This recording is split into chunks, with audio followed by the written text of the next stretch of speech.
কবিতা দাদামশায়ের দেরাজ, কলমে প্রশান্ত কুমার চট্টোপাধ্যায় ওরফে পিকে। মাঝে মাঝে একটা উদ্দীপনা জাগে, কাল ছুটি, ভাবতে ভালো লাগে। গভীর রাতের অন্ধকারে আলোটা জ্বালি আর পুরনো দেরাজটা খুলি। অবাক না হয়েই দেখি লাল শালুগুলো বদলেছে রং। এখন ফিকের যুগ, ওরাও বোধহয় শিখে নিয়েছে সে ঢং। এই দেরাজটা দাদামশাইয়ের, শুনেছি কাঠগুলো দামি, বার্মা মুলুকের।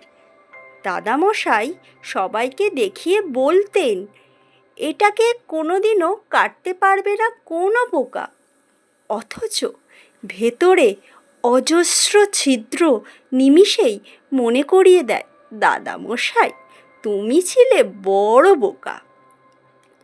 বাড়ির কাজের লোকজন বেশ মুছে টুছে বাইরেটা রেখেছে ছিমছাম। অথচ ৭৯ বছরে ভেতরটা দেখেনি কেউ। সবারই সময়ের বড় দাম। পোকারা বিরাজ করে সুখে, এ যে তাদের হরিলুঠের ধাম। শালু মোড়া যত যন্ত্রণার স্মৃতি, আজ তারা হারিয়েছে নাম।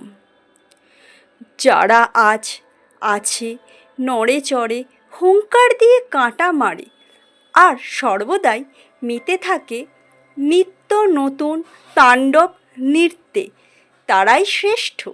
আছে কোনো অবোধ যে অতীতের কড়া নাড়ে? আমিও তো ৬টি দশক ধরে টিকে আছি ইঁদুরের গর্তে। কার খোঁজে কার ভোজে বিবর্ণ বিক্ষিপ্ত অতীতের পাতা খোলা। এই তো বেশ দাদামশায়ের দেরাজ দেখার আর দেখানোর খেলা।